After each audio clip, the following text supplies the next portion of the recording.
I thought I would try to do these quick little style videos.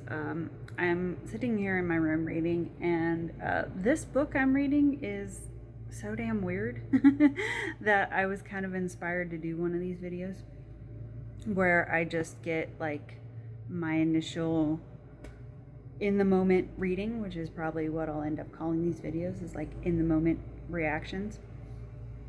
Sorry if this is shaky. I don't do phone videos a lot, but I figured for this type of video, it's a little bit easier to film on this than drag out my camera and everything and do all that. And I'm intending for these to be kind of short, so I wanted to talk about this book, Mirror Image. Let me back up a little bit. Yeah, so this is Mirror Image. This is by Michael Scott and Melanie Ruth Rose. And let me give you a close-up of the cover art there. I don't know if it's going to focus all that well, but yeah, there's a girl in the mirror and a little spot of blood down there. I can try to insert a better close-up clip of this when I go to edit this video. But yeah, this book inspired me to maybe do these type of videos once in a while where I just catch, if I have a book that is particularly odd or gives me like a noticeable reaction, because I read a ton and there's a ton of books that, yeah, they're good. I mean, like, you can go on my Goodreads rating and see that my overall rating is not really high right now because I've read a lot of crap books lately and it brought my overall rating kind of down. But yeah, there's a lot of books I read where it's just, they're good in the moment. I don't necessarily have any sort of measurable wow reaction to them. It's just, I kind of like them when I have them and then I forget about them down the road. So I thought it might be kind of cool to do videos for books that actually get like a noticeable reaction out of me when I'm reading, you know, the things that I'm actually like, holy shit. Because that personally doesn't happen to me a lot. I am not one of those book reviewers that can easily throw around 4 or 5 star reviews. So this one will probably end up being a 4 star review for me because it's weird, but fun. But there's a lot of bizarre stuff going on that I wasn't expecting because it wasn't really alluded to in the synopsis or the cover art or anything. So I thought it was just going to be, like, judging from the cover, I was like, okay, this kind of looks like it's going to be some sort of paranormal book, which, I mean, I've mentioned on the channel before, that's like one of my top genres, so immediately that caught my attention. And it has to do with this guy who is a LA-based antique dealer. He goes to this auction in London, buys this antique mirror. It's not a particularly amazing mirror as far as like looks or anything, but he is drawn to it for some reason, and just from the sheer size of it and age, he thinks he can make a profit off of it. So he buys it for a steal, has it shipped back to the US, and as soon as he gets it in his shop, weird stuff starts happening. I think in like the first few chapters, like the second or third chapter, I think already, somebody has already died from handling this mirror, and it's just multiple people after that are just being taken out one after the other in these really bizarre, kind of almost like Final Destination style deaths. The writing itself reminds me a lot of like classic King. Not so much Stephen King, like his newer stuff, but the stuff I read when I was a kid, you know, the old ratty mass market paperbacks that our parents had and stuff. It reminds me of like that style King with, I don't know, just that overall feel of it without, you know, having to spend 20 years reading through it. It's like this one it's doable. I mean, I started reading this thing last night before I went to bed. That's the other thing that's kind of weird about this book is trippy, but I didn't have any nightmares with it. although I'm not one to get nightmares usually from reading. I get nightmares from other stuff, but not reading usually. But just with how weird this book was, I had very uneventful dreaming after reading this. And I read like maybe 3 or 4 chapters last night, and then I'm about halfway through right now. And it's one of those books where like the early chapters seem kind of long, but as you get into like the meat of the drama and all that, you'll notice the chapters start getting shorter and shorter. So there's a lot of bizarre stuff going on that I'm trying to wrap my head around. The story incorporates a lot of paranormal as far as, there's like, they're not, I'm about halfway through, and they haven't quite said what the power of the mirror is necessarily, or what is driving the power of the mirror. All they've really given up so far is what fuels the power, as far as the mirror itself. It seems to date back to like Elizabethan era, and there's some, I don't know, would you call it a spell or something? There's something somebody did to the mirror where it's it can tell you the future, or it can show you things that you want to know about if you give it a sacrifice in the form of bodily fluid, basically.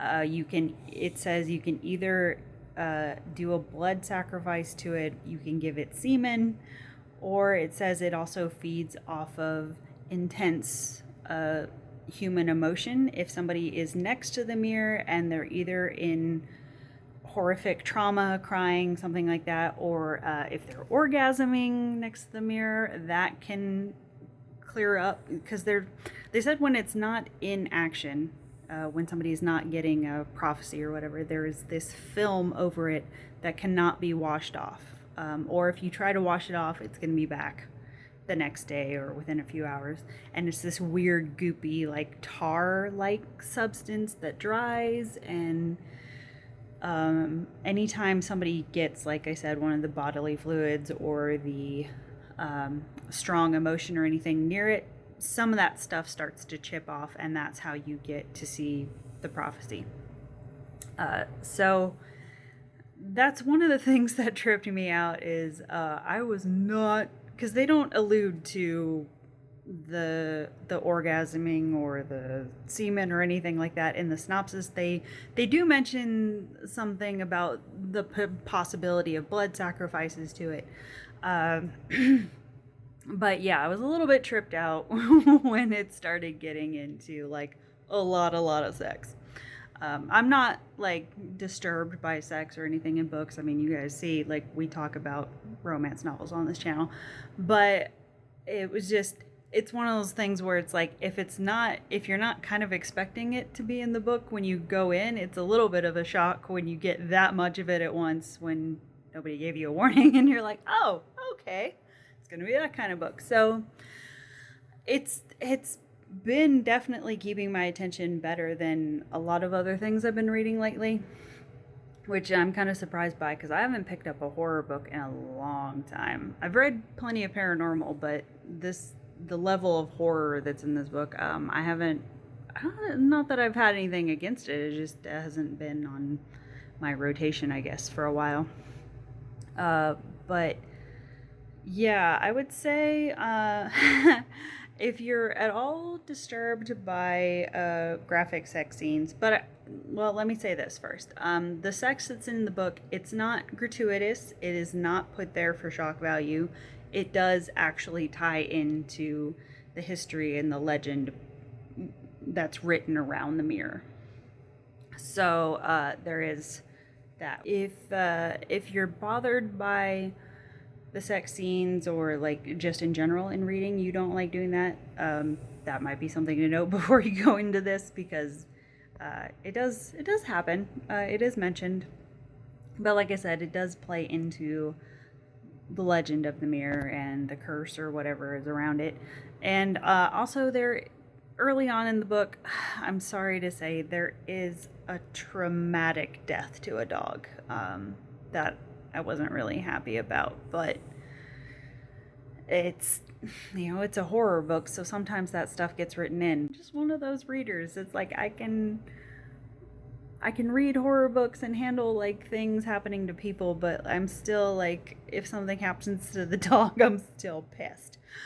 And it was a canine dog in the story, which makes it feel even worse because the canine dog was just doing his job and he just was in the wrong place at the wrong time, which I know happens to canine dogs, but still, it was a little, that part was a little upsetting. But it's early on in the book, but I thought I would mention that in case that is a problem for people. If you want to completely avoid trauma to animals in books, that is mentioned in here. So as far as like the paranormal aspect, there is the paranormal as far as like, is it a ghost locked in the mirror? Is it a demon? There's also mention of like remote viewing, astral projection. Yeah, that's the other thing they talk about in the book, is using the mirror for scrying, which obviously that's what you do to scry.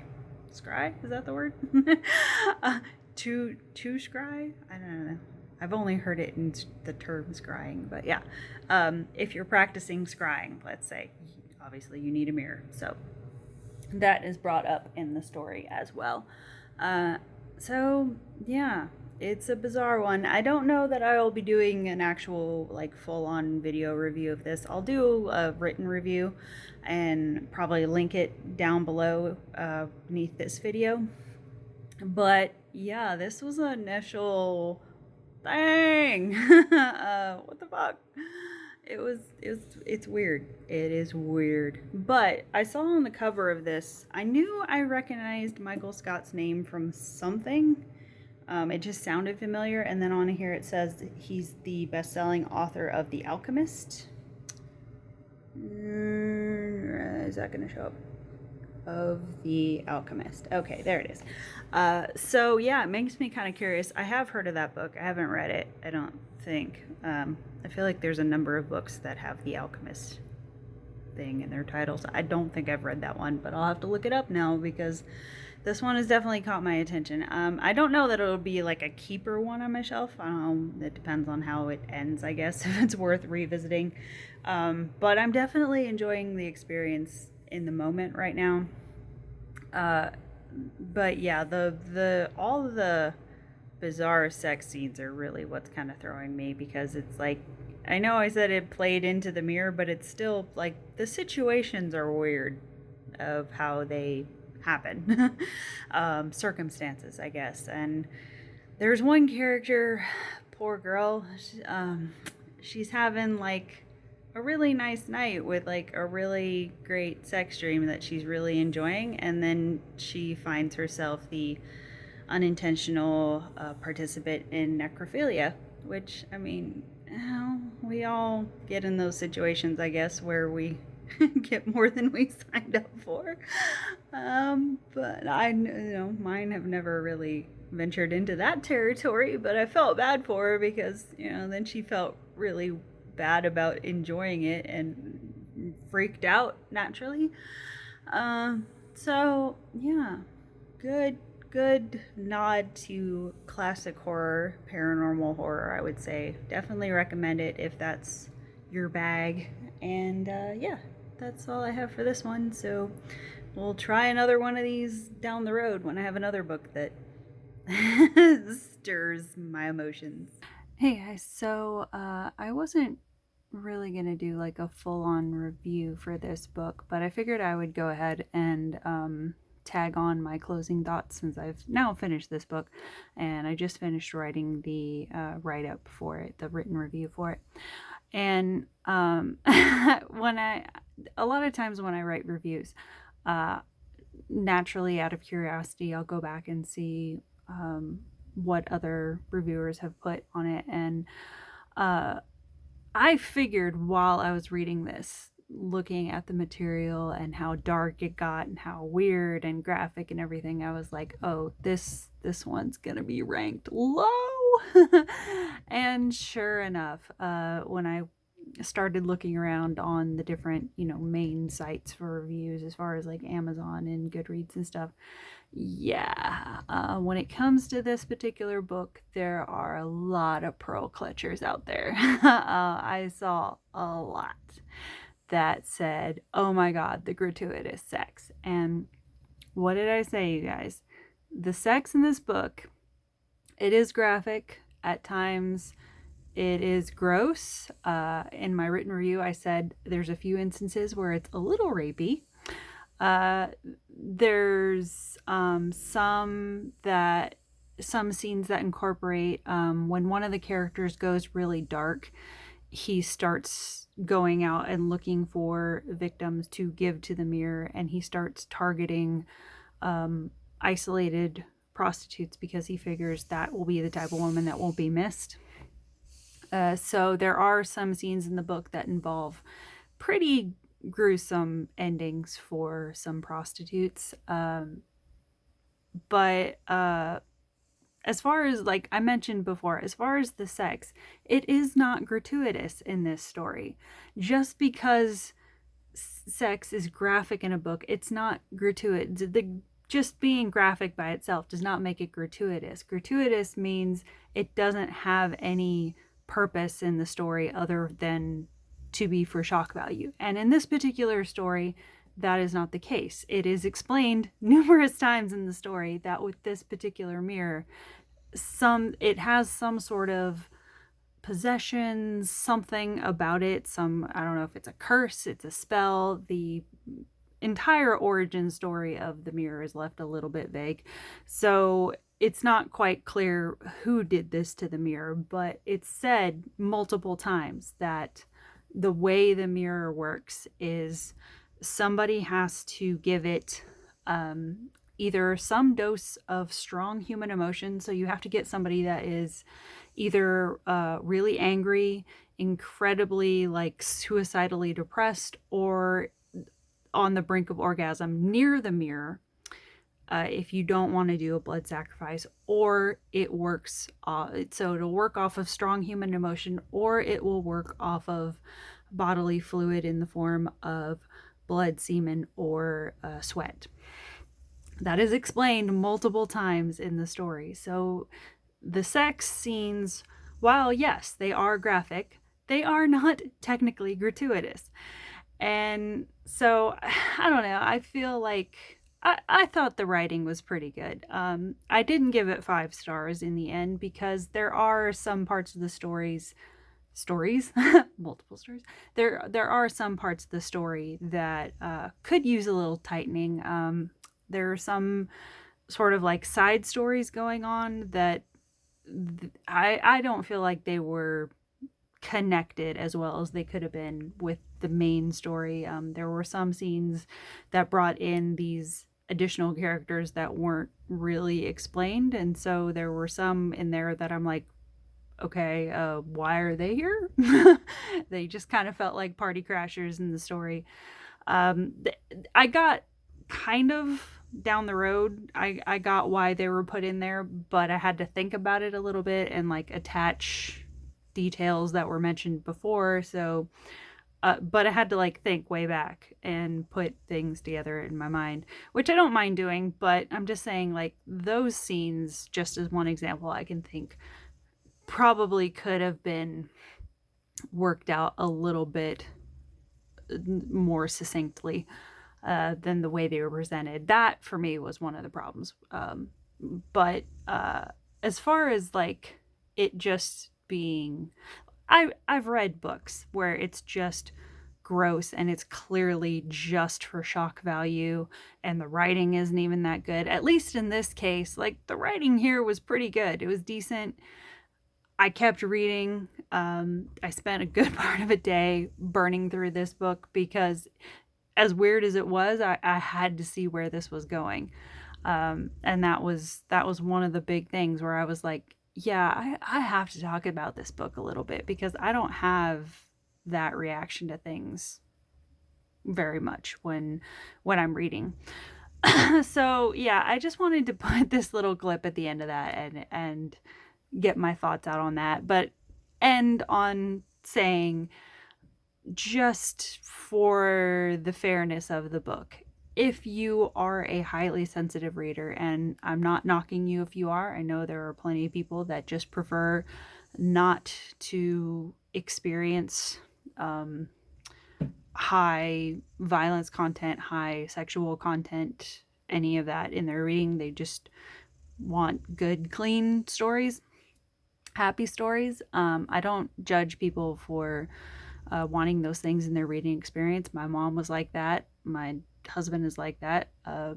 I don't mind so much, but I'm just saying, if you are that type of reader where you don't like those things so much in your reading, as far as you know, intense sexual content or violence content or profanity, any of those things, and you just prefer to avoid them, maybe avoid this one. This one is more for people that are okay with a little bit of edge, maybe even seek it out a little bit. But yeah, just to be fair to the type of book it is, this is not Christian fiction. This is definite in-your-face paranormal horror. And yeah, I just wanted to mention that. And like I said, the written review is done, written. It's linked down below for anyone interested. And yeah, these little reactionary videos I'm going to try to do every once in a while. I figured I'd just do them on my phone because, like I said, they're supposed to be in the moment. And I'm doing this second part in the moment while I'm finishing up the written review for this. So yeah, just wanted to add that on. And I guess that's it. We will talk soon. Bye, guys.